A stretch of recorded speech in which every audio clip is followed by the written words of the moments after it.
And then also, what that means is that you perhaps turn your shoulders that way too much. Right. Because this is traveling low here. Yeah. You're going flat here. So this is a bit too much. Rather, go more this way. More like up. That's why you have to change the way your trunk rotates. So instead of going this way here, Yeah. or this way, bring the right shoulder higher. You see, for the same arm position, look at this. Yeah. For the same arm position, if your shoulders go flat here, the hands here, Yeah. the same arm position, but if your right shoulder goes higher, by changing the way you turn the trunk here, Yeah. the hand goes up here. So put your arms here, lean forward from there. So I'm holding your hairs here. Try to turn your trunk about the spine axis. Yeah, then what happens? Left shoulder is here, right shoulder way up here. Yeah. Now, maintain that position. If the arm is here, then automatically you have good size of backswing here. Right. So this is what you need to feel here. Okay. But if this goes flat here, Yeah. you're actually going this way. You can feel that motion. Yeah, if you can do in the backswing that here, then this should be easy going this way here. So go to the top, maintaining that motion. It's here. Yeah, if you bring the shoulder high and then on the way down, just extend the arm and throw. Okay, now let's use both hands and swing back and forth. But again, try to swing slightly this way. For that, you have to bring the right hand higher, right arm higher. Relax here. Right, relax here. If this is tight, you cannot go any further. In order to not to kill the mobility allowed in the shoulder girdles and the shoulder joint, you have to relax this a little bit. You are too tense. Because the goal is not to use these muscles, but rather the goal is to promote the good motion of the white ball, right?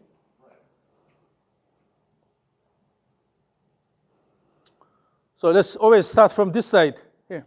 Go here, and using this, let it go in one action. The second one already went that way.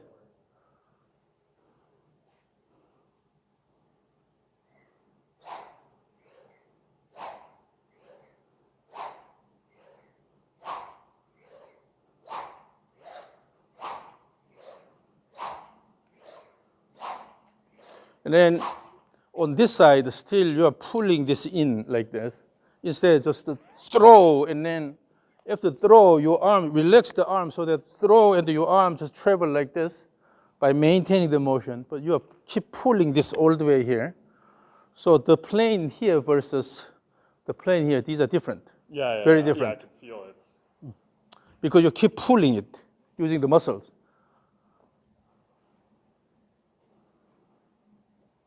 So you have a strong muscles, that's an advantage. However, if it kills your mobility, if it has a detrimental effect on your sequence, then you're not taking advantage of that, right?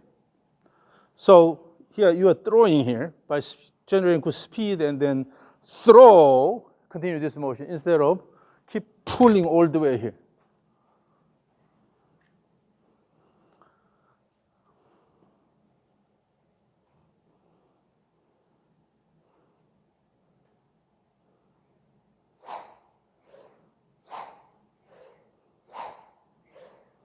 And then as you do this, in the backswing, say this, Vijay Singh, Vijay Singh. J has exaggeration. That means you have to have more time, no rush down, okay? Vijay Singh, Vijay Singh.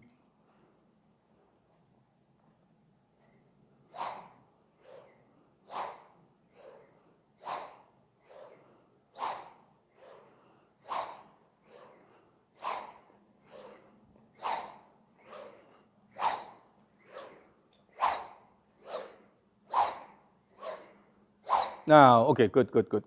So then let's aim the target here, the T. So we're adjusting the swing direction. Now I need the square plane here. So you're throwing the cleaver more this way toward the target. Again, you have to adjust the backswing direction.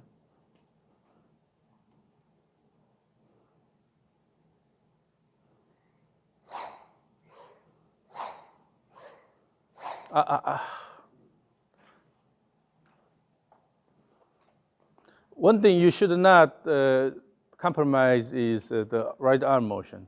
If you just do this without, intentional effort, it automatically goes here. You're repeating the same thing again and again. Bring this up and then control the direction, up and then control the direction. Always have the image of keeping the arms a bit higher in the backswing side so that nothing obstructs your arm motion on the way down.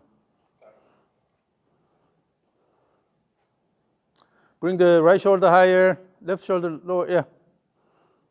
And aim the T. So again, you have to make the swing plane a bit flatter.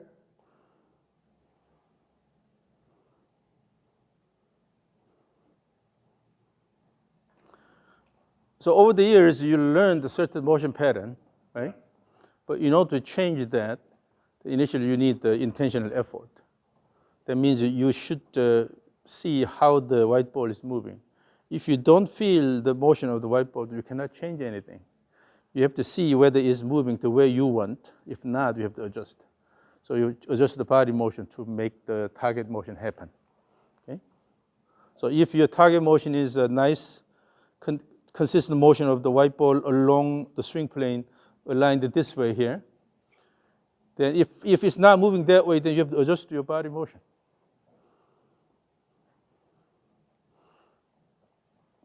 It's too high already. When you're rigid, your wrist is rigid, what happens is this. When your wrist is rigid, then this goes high up here. Instead, you have to go this way. Because the swing plane is from the ball to midsection of trunk here. This is swing plane. If you move it correctly along the swing plane, it has to go this way, not this way. Right. That rigid wrist gives this motion. So turn this. So this is pronation of the right arm. From there, make sure you're moving this along this plane here. Going to this position here. Okay. Yes. And on the way down, simple motion this way, not going this way here. Okay. This motion. And then it will come and then let it go again along this plane. So you have to have the image of this plane, which is an extension of the swing plane. Gotcha. When you have this, then you know which direction you need to throw this. For this, you have to adjust the swing plane. Yeah, Back that's what I swing. always find when I get to the top. The more I'm this way, the more I feel like I'm going to go like down into that. Because you're using your wrist. If you go around and then coming back around, then why you would do this? Because you try to dictate your motion with your muscles. Image this. This is a brush, and you have a canvas around your body. You are drawing a line on the canvas, go up here, coming back along that line here. Although the path will not be the same, but on the way down, it will stay a bit close to the body. The head will stay close to the body, but along the same plane here, and then coming back along the same plane here, you need to have that image so that you can control the wiper motion. Relax your wrist. Still, your wrist is too rigid. I can see that you're forcing this. Relax and then throw the cleavet. Yep. Yes. The hands are going backward. Hands are going backward. You have a crossover here. Instead of dictating motion like this, let the cleavet go. Let the cleavet go by using this motion here. Let the cleavet go. Using the pronation, supination motion of the forearm, let it go. Again, you're stopping here. That's why at the end it's abruptly stopping. Yeah. Just the continuous motion. Nice slow down. Nice slow. No fight. Nice slow down.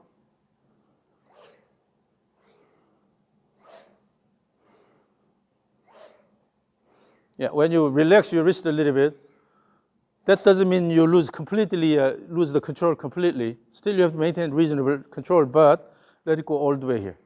Do not fight. So you need to use this motion here. Pronation, supination here. And then let it go all the way, bring it down, let it go all the way.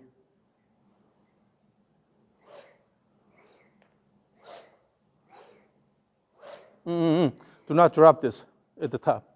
Once you go up here, maintain this here until the backswing finishes. On the way down, you're simply bringing it this way.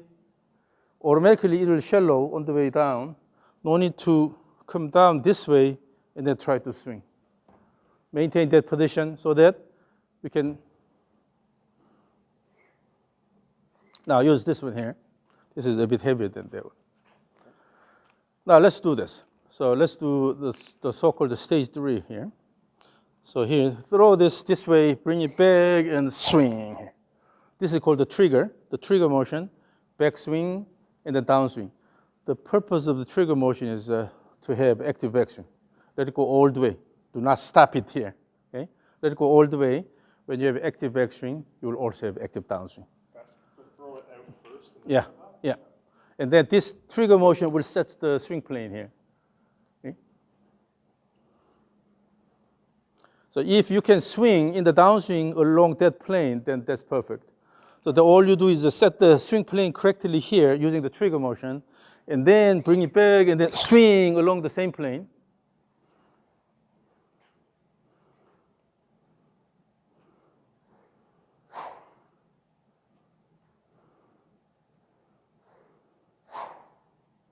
The backswing is too flat.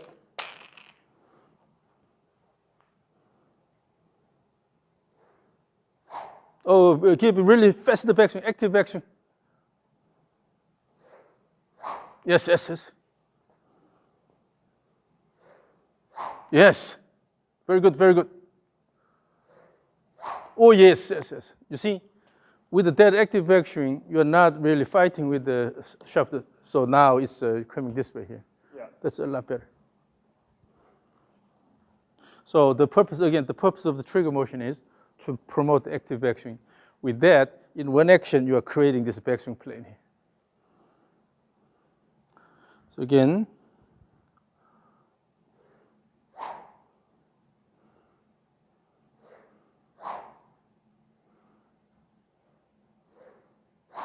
and then, so the plane is now a lot better. But what I see here is that you have a tendency of putting a lot of effort on this side here. Yeah. So you are wasting the early part of the downswing here. You're not putting much effort. But the reason why we're having this active backswing and then have a good turn is, with this, you are generating tension here. You are stretching the muscles and generating tension. Using that, early on, you should be able to use this and then throw. But you go here and then just the easy start and then try to put a lot of effort on this side. Yeah. Try to activate muscles early on the way down. For that, have the image of a drum located here. So on the way down, you're hitting the drum hard. Okay. The drum is not on this side. It's on this side, okay? So again, this is stage 3. So trigger, backswing, and downswing. But in the downswing, have the image of hitting the drum on your right side.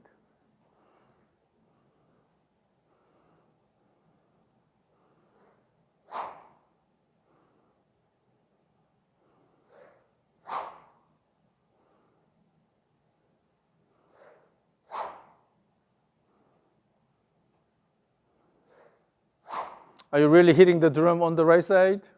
No. Then let's do this. So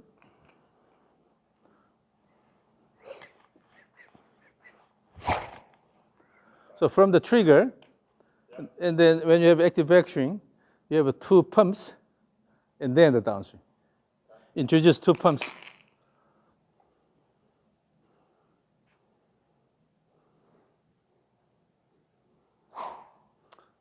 So the pump was a bit late.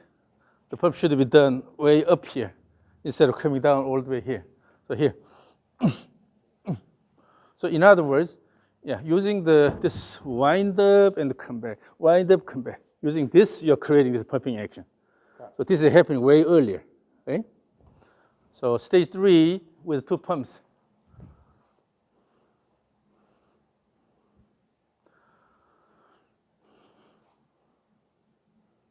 Yes. Again.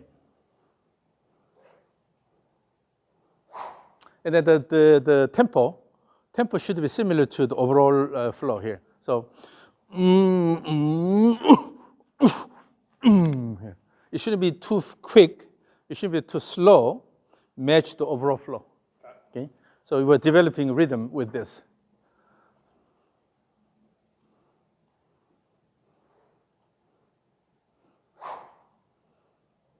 But the backswing was not active enough. Create good wind up using the backswing, active backswing. The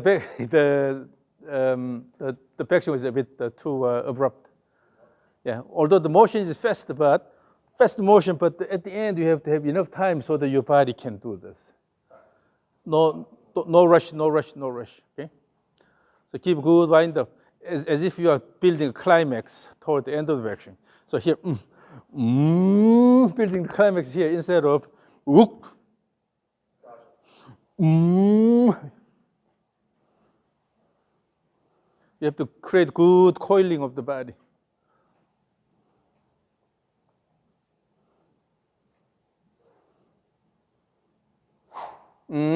That's all comes pretty much coming from the arms here.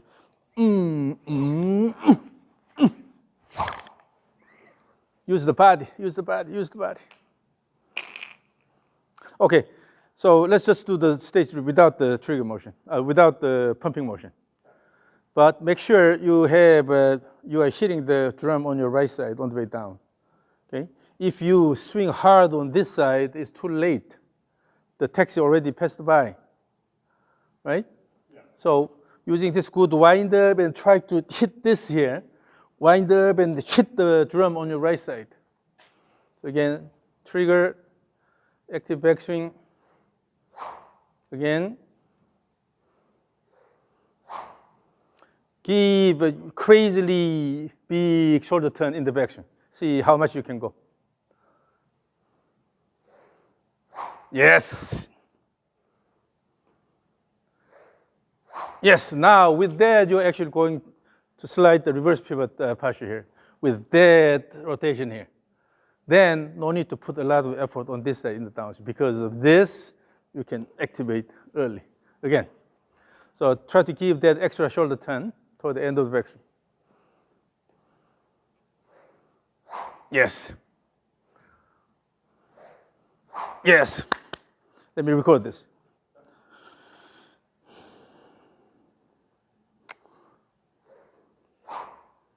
Give me 3 cycles.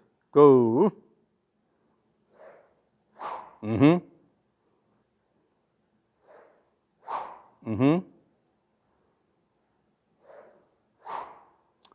Oh, look at this.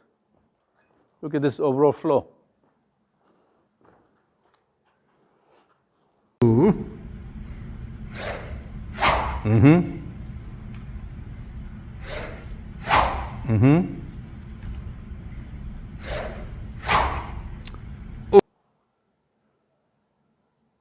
That looks way different, yeah. So although you have a big backswing, but the club head is not going this way here. It's staying parallel to the swing plane.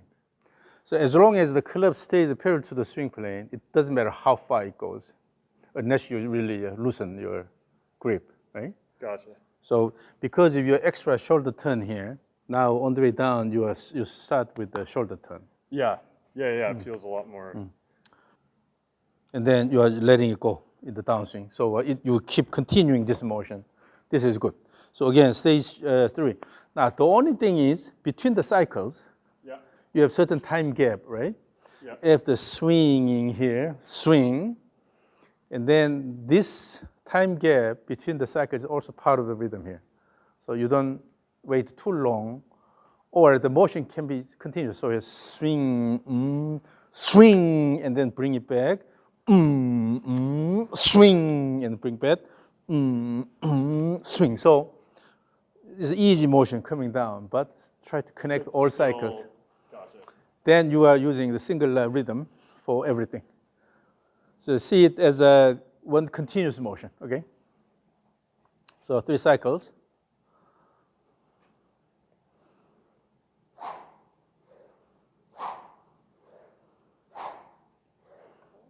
No. Here's a swing and then finish. Swing and finish. Yeah.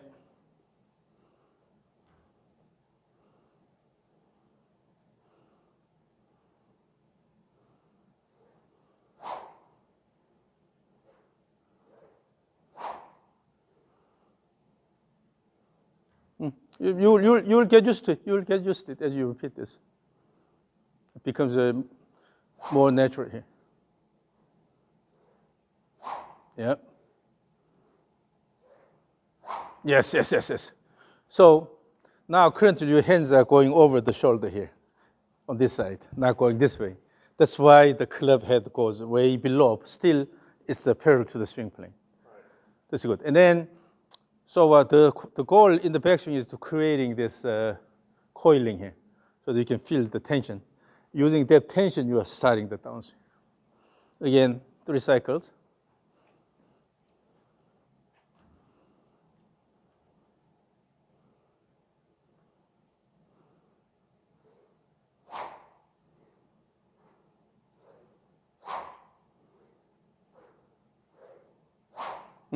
Now, so hit that line there, yeah, and then really aim that T.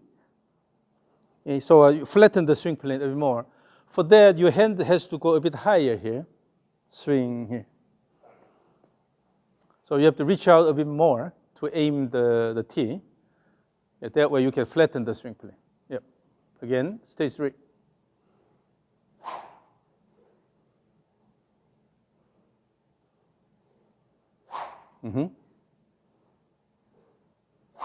Ooh. So having the hands a bit more away from your body, Yeah. so nothing obstructs your arm. So even here, you are not really trying to hold it here, because you know that you have this space here. Right. You have to let it go around, right? So this is good. So you have to use the full leverage of the system, the arms and club here. But if it's a bit too close, then you are not using the leverage, and then also you have more room for additional unwanted motion here, turning this way or. But when you have reasonable distance, let it go around, and all you do is just reach out, swing through, and then finish it here. You are getting rid of all this unnecessary movement. So again, aim at the T. So I find most people are using swing plane a bit too steep by keeping the ball too close. Yeah. So by moving the ball slightly away from the body, you can flatten the swing plane. So aim at the T in that direction. Develop rhythmic motion. Throw, bring it back.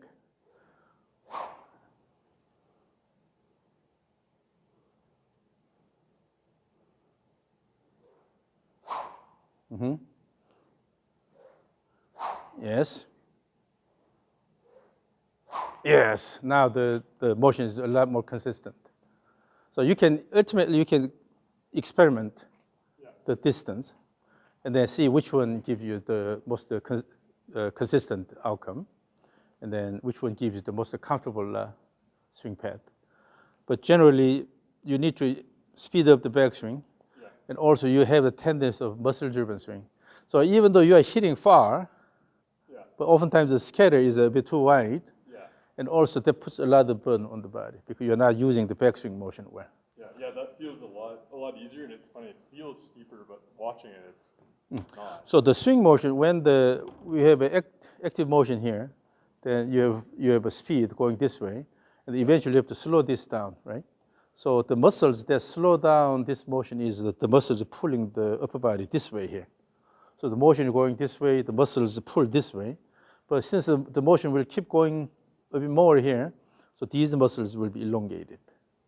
It's called the eccentric contraction. Muscle gets longer. And then when you start this motion, the same muscle group is used to bring the body this way. So the same muscle group is toward the end of the backswing, it will extend and then shorten here continuously. It's called the stretch shortening cycle. That's the ideal way of using the muscles. So that's why we need to have good speed here, momentum, so that you can induce this active slowdown. Right, as opposed to trying to. Yeah. Then you will be able to use the same muscle and start the effort early on rather than on this side here, right? So when you feel with this action, if you feel the tension in the body and also hip, then that's good. Okay. Again, this time let's go with a bit heavier one here. The same thing. Now it's a heavier, so it'll be a bit difficult to maintain similar tempo. So the tempo may have to go down a little bit, but still have a really active backswing by using the trigger motion. And overall, with this, you are developing good rhythmic motion.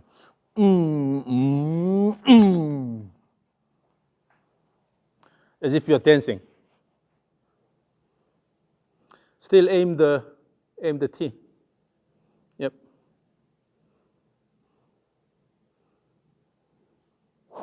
Again.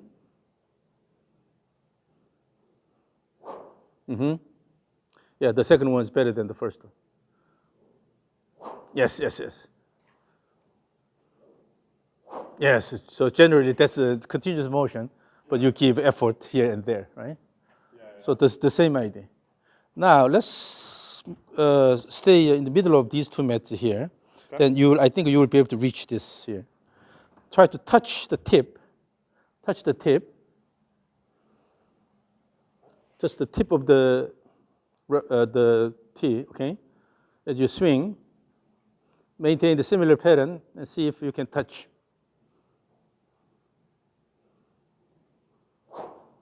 Just come forward a bit more. Yeah. So you just find the right distance. But now your hand is well in front of your body here, so you have a space here, right? Yeah.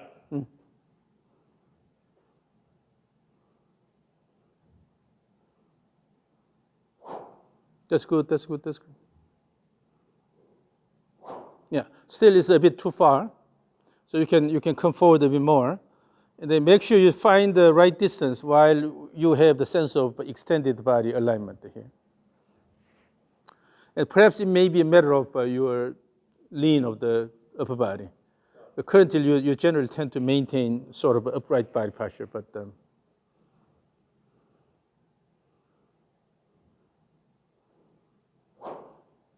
again.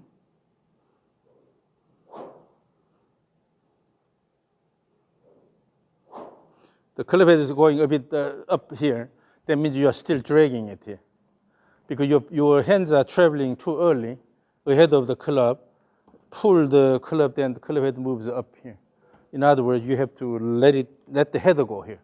As if from here, you are throwing the club head in front of your hand. Okay? Let the head go. That's the same position. Your goal is to throw the head fast instead of dragging it all the way. Again.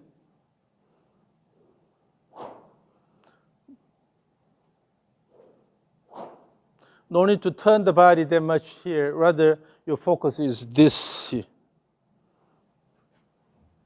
Lean upper body a bit more. Go back slightly, So yeah, your toe is along the line. So lean forward a bit more and then maintain good balance. From there, maintain that posture.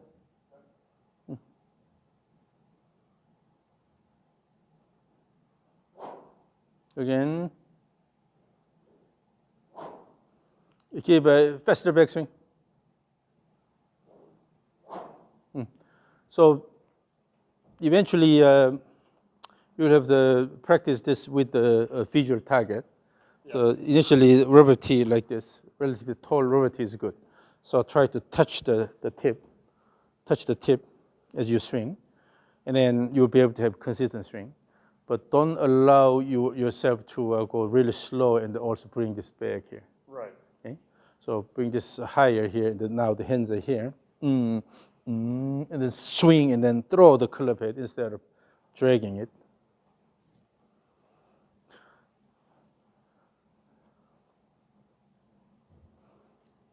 Yeah, so it's, touch the line with your toe, and then you should be able to touch the tip.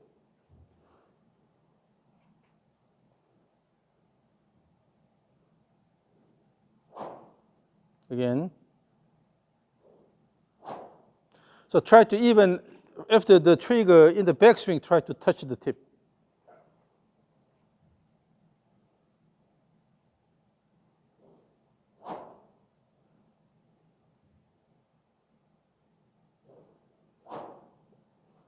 Go forward more. Yes, you see, initially you're set up, and then when you actually swing it, then the club is always moving close to your body. Then you are Even if like a, yeah. So here, so when you're reaching out here,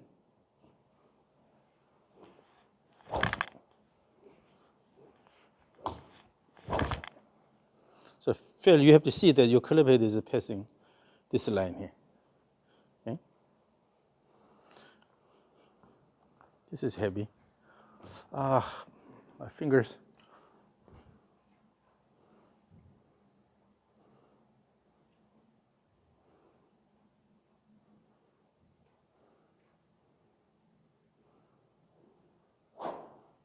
So for the moment, this is okay. Even if you don't touch it, generally you are trying to reaching out quite a bit. Yeah. So you are using your full length of your leverage instead of coming closer to the body. Gotcha.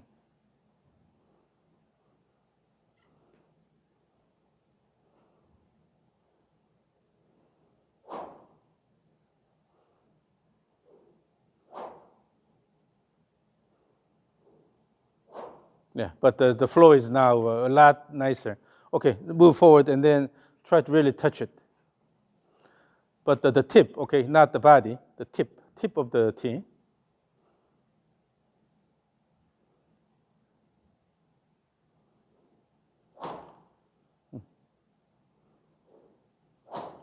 Yep. So in doing this, you don't have to worry about actually hitting the tee because you have good distance. Yeah. And then you just, as you extend your arms enough here, then you will touch it. You cannot go any further because your arm is fairly extended here. Yeah. Okay?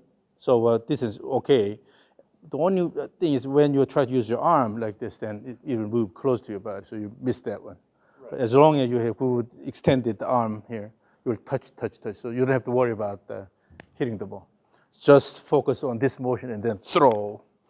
Bring it back and throw.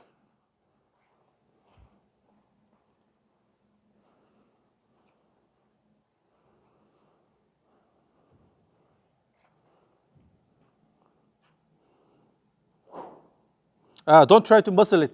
Just a good winder from there. Just throw, let it go. Fold the arm and then the wrist here, and then extend and throw. Instead of swinging through all the way using the muscles. Okay.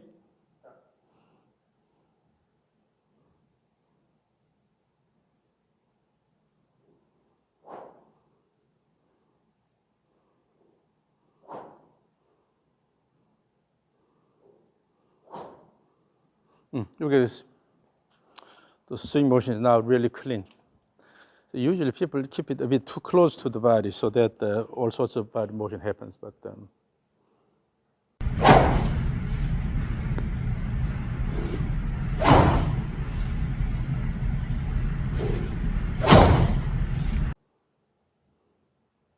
Yeah. you see now where your hands go at the end of the backswing.